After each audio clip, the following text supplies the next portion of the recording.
Well, folks, how y'all doing today? Today I'm going to read the family from bonding pair to hierarchical society with a functioning social, economical, political order. This is chapter 3 of my PDF, by the way. And with that, the simple reality is that a father and a mother produce a child and then work together to raise this child. Seems simple. They try in all real worlds to ensure it, that is the child, meshes with the greater society at large.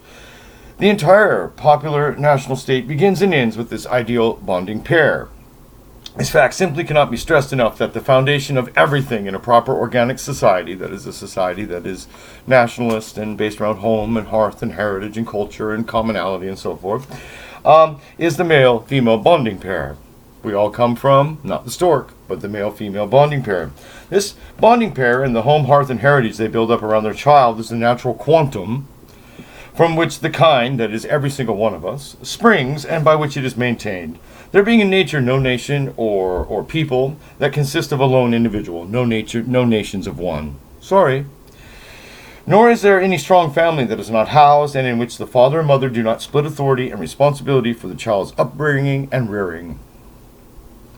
The home is ideally the family's refuge from the world at large, its anchor in time and place that gives the family a sense of purpose, its sense of balance politically, point of origin socially, and point of focus economically. The family is the first social, economic, and political unit that man is born into, and is the model for all the others in a proper, popular, national state.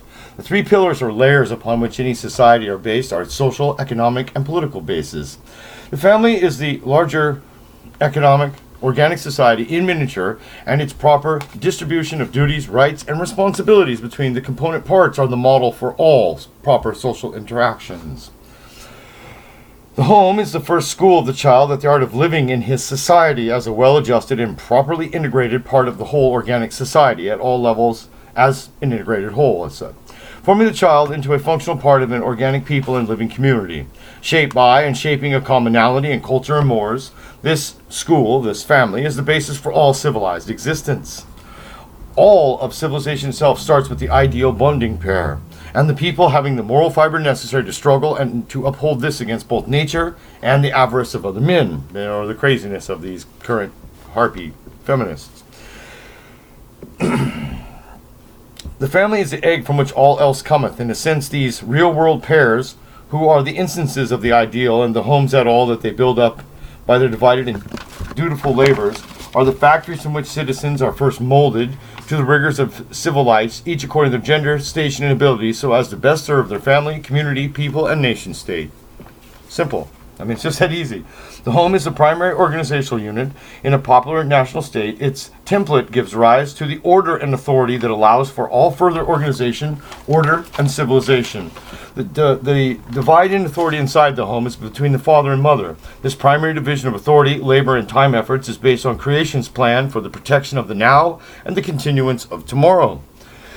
It is the divide between the caregiver and the provider, which was created such that children could be best raised. The mother at home, caring for the hearth and children, while the father goes out to the world and brings back the resources needed for the family as a whole, is the most operative and tried division in history. It has a proven track record and is attested both by casual observation and natural development among the genders. The very biology of the two natural kinds attests to the truth of these statements. Anything to the contrary is confusion. A family is one in many ways and can only have one headed provider. This is the man. It needs a caregiver and keeper. This is the woman. The child is the reason for this effort that this man and woman do. But it is also in the natural order of things to be expected at some point to start to participate in ensuring success as it grows and as it benefits, and as, befits its natural gender role. In other words, a boy is expected at time to become a man, and a girl is in time expected to become a young lady and a woman and so forth, and it's easy. This is simple. The diagram at the left explains it rather simply. This is just a nice little diagram I have. You see if you get the PDF. The men form the hedge that keeps the family home safe and provided for. The woman makes up the inner walls that ensure stable home life, and the child is again the singular reason for the whole application of efforts. Children. Will somebody think of the children? Who will in time become a new parent of his own family, these children shall. Another way to view the whole matter is that the men make a strong foundation upon which the women are well placed such that children can be raised to be proper members of the society in which they are constituent parts. The men have a duty to provide for the home. He must go out and work and defend the home and community from threats arising both from the natural world and the world of man. This is his lot and his duty. The women have a duty to care for the hearth such that children may grow in heritage of the home. They must see to the hearth and rear the children into adulthood. They act as primary educators, the hand that rocks the cradle of the youth. See the mother of the grok eye on that. And upon them is the duty to provide for both the bodily needs of the child and to ensure she is able to take his place among the members of his civilization. This is her duty and business, the woman's duty. Notice I use he as the grammatical neutral. This, not she. Because of this unequal division of labor, the whole prospers. The man is able to go out and provide for the home because the woman cares for the home and child. The woman is able to care for the home and child because the man provides for the home as a whole. Both parties are necessary and both serve in different capacities to bring the child, the family and people's future, really, toward the goal of surviving and thriving in this world of ours. The woman more passively in the home and the man more actively in the world generally, but both tend to act to the same end, that a stable home can be maintained and kept such that a child can be raised up and brought into its adulthood thereby, which adulthood of the child is the real reason for the whole effort needed to keep and maintain a home, hearth, and build up a heritage. Now, once there is a home with a mother busy inside and a father working outside to provide the materials needed for the inside, and a child enjoying all the benefits of his parents' mutually supporting labors, we must ask, what is the most elemental goal of such a home? What would it need to do first and foremost to allow them all to live and survive such that the family can grow and be strong? The most basic goal must be to feed, house, and clothe all the members of the family, and then to use what is left to make commodities for use or exchange. The idea is that the family's resources are used for the whole and not the gain merely of just one part to the exclusion of the rest. The whole family works in its way to the end of the family as a whole. The father provides the fruits of his labor, the mother keeps the home, which is the savings of those labors, if you wish, and the child helps the mother or father as necessary or able, so as to learn young to pitch in and contribute to the group as good and moral thing to do. This interaction for economic gain is the child's first model of what social organization ought to be in the nature of things. The proper model is impressed upon our natures, and most of the stresses of other systems are caused by attempting to fight these biological imperatives of the humankind. In a good, sound society with functioning communities and tight family bonds, the parents act as first teacher to a child by their example, and by their example is the world measured. The children are the metric by which the child measures the world. If they act justly, then the child will learn just dealing and thinking, which will lead to just action. The family acts as the measure for the child's understanding of cooperation, interaction, and socialization generally. It serves as their first introduction to the nature of hierarchy and authority, from the fact that it allows only one head, like any other hierarchy, only allows one center of authority, and it serves as a living example of the natural division of labor which creation imposes upon man as a whole. In fine, the family is a larger society in miniature, and its proper distribution of duties, rights, and responsibilities between the component parts on the model of all social interactions. In the order of things, the child grows and assumes the mantle of their own family and home, and yet these groups of families still yet retain much of their familial bonds that keep the first family together. These bonds will, if properly reinforced by appropriate customs and correctly applied legal mores, tend to act such that the now extended familial community will tend to cooperate to the common ends of the extended family. The idea would be for the individuals to specialize as needed to the advantage of the whole, rather than uselessly engage in mindfully wasteful competition to no end, but common bankruptcy and ruin. We will have cooperation so that the best use of resources for life in the family and people, putting an end to the chaotic misuse of our resources and the destruction it causes among our folk, is necessary. It simply is a truth that where there is no order, there is no common goal, and thus no sense of commonality nor familial bonds. This ensures an anarchy in which there is no proper authority because there is no greater good recognized. But since authority and order are needed, then so is the recognition of a greater good that encompasses the whole society, spreading out from the family to the people, to the nation, and finally to the state. Therefore, since the common good depends upon the people using their resources in a cooperative manner, the competitive model that fronts for an economic disorder must be let go of and replaced with a cooperative model. We can have a society of plenty, not a society of scarcity, is what I'm saying to you. It won't be utopia, but it'll be a lot better. The idea is that the whole of the economic, social, and political aspects of the family and people are there to ensure each his just due of the common good and to allow for each to be best able to produce the most goods back for the commonality. And so in so much as each puts into the common good and justly does good for the commonality, they'll be treated well. It's not very hard. Right? The basic idea is that if it is good for the familial people, then it is good. If any action is not, then it is not desirable, nor will it be allowed to harm the popular order. What is good will be encouraged, and what is harmful will be suppressed, destroyed, or driven out as applicable. Since the best ends of the whole family of families must take the lead over any particular person's desires, wants, happiness, or other personal gains, losses, or petty emotions. The unit of history is the family, not the individual. The primary economic, social, and political unit is the family, not the individual, not the people, but the family. The interests of the bonding pair of father and mother simply are the primary interests of society, the economy, and politics in the organic society. A. The common familiar, popular, national interests over the liberal market's interests. The first economy is a father fighting nature for resources that are brought home to the mother who uses them around the hearth to be jointly used to the best end of the child who is the heritage of this labor. People need goods and services, so they do work upon land and resources that is not labor. Any resources that is not labor is land. Then they produce value for use or exchange. If they use resources to create goods that help produce more goods than they have capital, Any tool is a form of capital in this sense. A stick is capital in this sense, if we're going to go back far enough. And if they save some of the products produced for later, they have wealth. Nice and simple. Therefore, value comes from labor applied to land and may include capital as well. If labor is taken away, there is no value produced at all. Now we can argue about robots and this, but that's still human labor by proxy. Thus, labor produces and is the measure of value. Another and much simpler way to state the same thing is that economic activity exists solely because people do useful work. People work to get the things necessary for life. That's easy, isn't it? The economy of the nation is the servant of the people. The people are not the servants of the economy. The proper popular national state is based upon small holdings, local free market exchange, and as far as possible, autarky, so as to ensure that each family is free from the money merchants, that the people are strong in their homes, and that the nation state is independent in action from the international free market, which is a collar by any other label.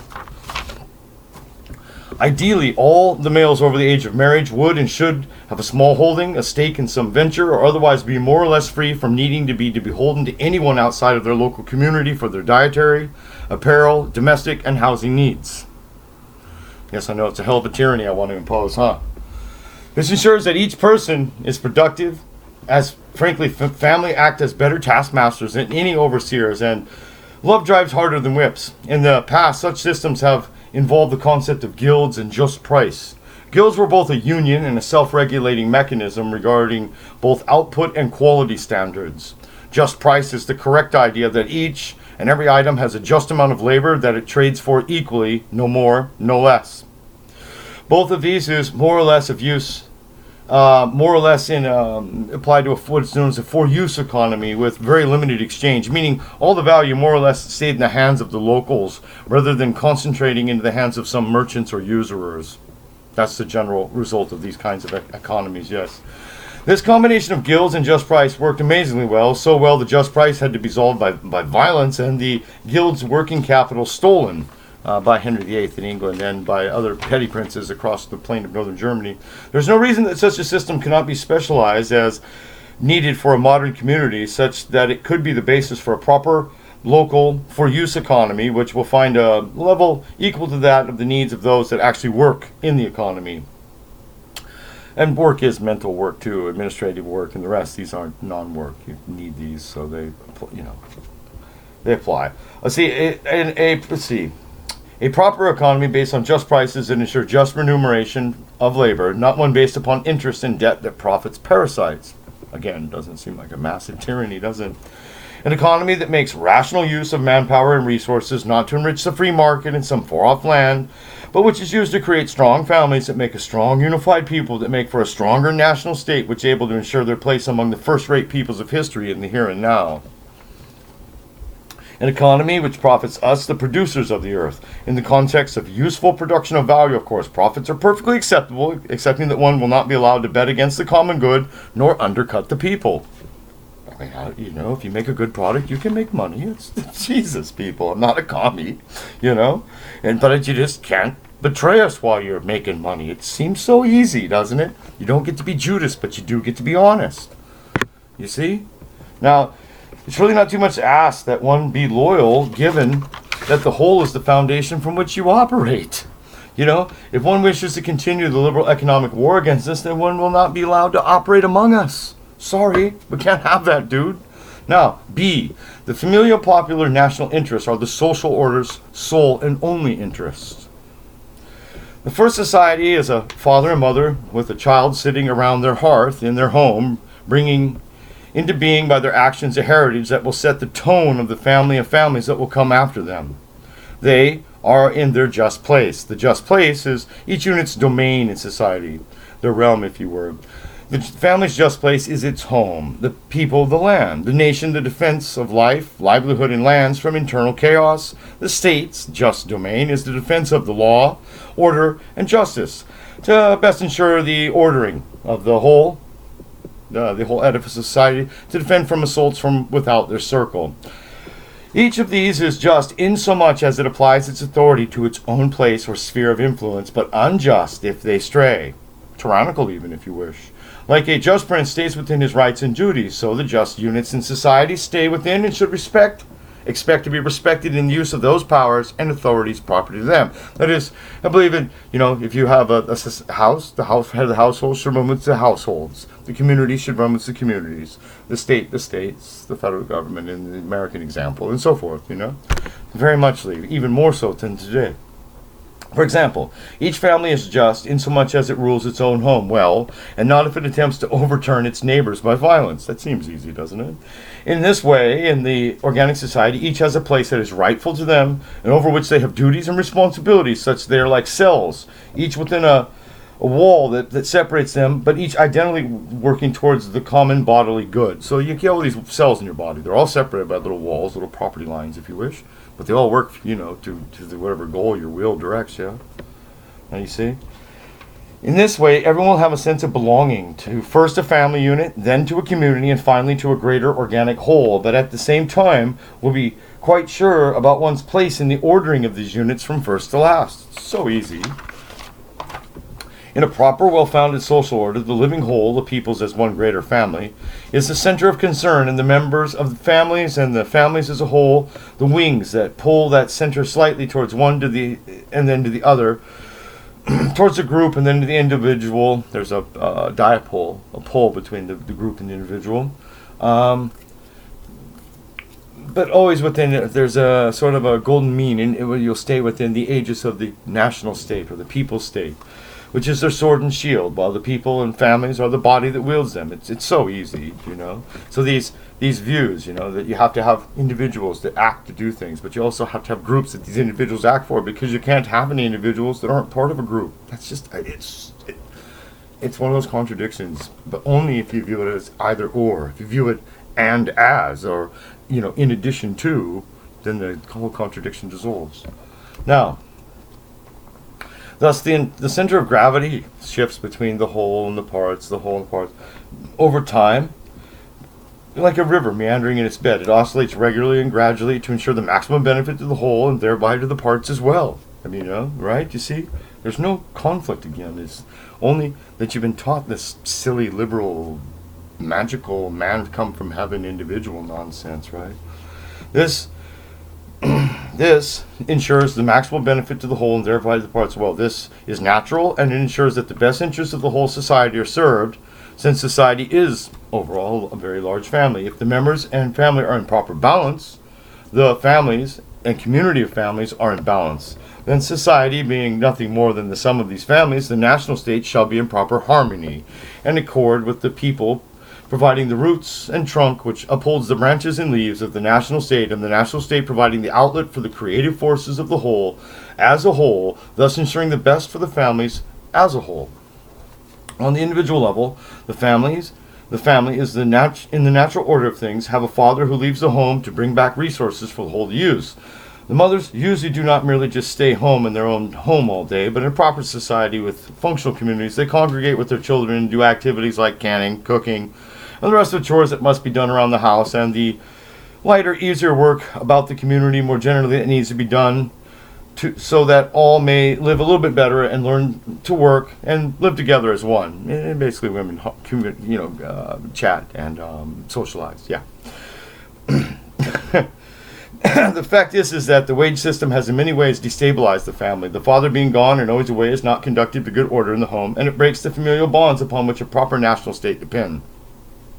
Thus it seems to us that the best way is that which provides for the father to be able to work and be around his family, even perhaps have the children see work so as to attempt to imitate his example more readily in their time.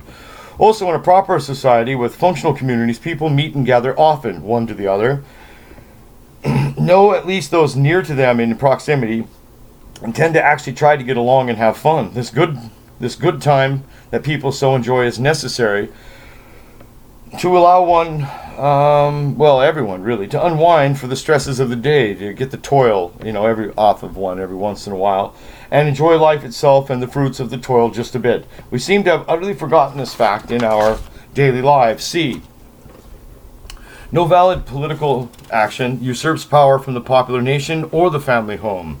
The family, like all other bodies, allows for only one head. This is the man. Ideally, all political activities in the state stem from this first hierarchy and has its paternal and familial substance as its basis. Patriarchy is the law of nature. No being may have two heads and live a good life, so there can only be one final authority in the family. The patriarchal authority is necessary so that law, order, and justice may be implemented one family to the other, and each in the particular families to each other. This domestic authority is the root from which all higher national state authority stems. If there is no authority in the home, there will be no authority among the people, and the whole will fall into darkness. The man speaks for the family politically as he acts in the world to ensure it resources upon which the women and children do their part to pull the whole forward. In other words, the man will act for them because he brings home the bacon. The stronger the foundation for the domestic authority, the stronger the higher authority resting upon it. We see that the women and children are the reason for this authority. Since that the man is well founded with a stable home, the women and children both are better off than if the women and children pretend at being men, or if the men act as if they are children from lack of confidence and skill at the art of leading. It is a simple fact that this is a duty and responsibility the man and the man alone carries. Much of the unrest in our modern society stems from attempting to confuse the role of the men, women, and the purpose of family, children, and community. Creation has rules and laws which will be respected or they will recoil upon one. The other side of the rule is that the men have an obligation to rule well and to the best interests of the women and children, ruled being a duty and responsibility. In the normal order since time immemorial, the men have simply met, spoken, chosen those from among themselves with ability to have authority, and then established what rules they needed to ensure the benefits to communal life, to the whole and the parts in as balanced a manner as possible. That is what is done. That is what a proper popular national state does. In parts of Switzerland, it is still done very much this way to this very day. Oh, I know, Switzerland, that raving tyranny, that socialist tyranny. The basic model has been the same for some 2,000 years or more. There would be an executive, a council, and some form of assembly of some segment of the whole people to act as a voting public. The normal way this works is that the men that are heads of household pay tax, do call-up duties, and are over a certain age have a say in matters such as war, peace, taxes, and other matters which affect the commonalty and the household separately. This again,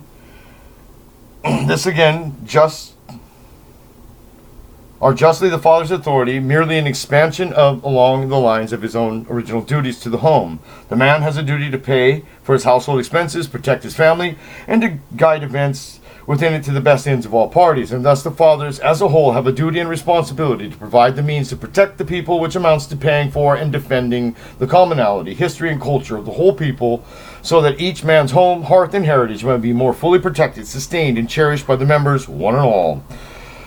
The men will find their own level as needed, and this is best to allow the particulars to play out as events unfold. The one bedrock concept is that in any organic society, the will of the people will be done.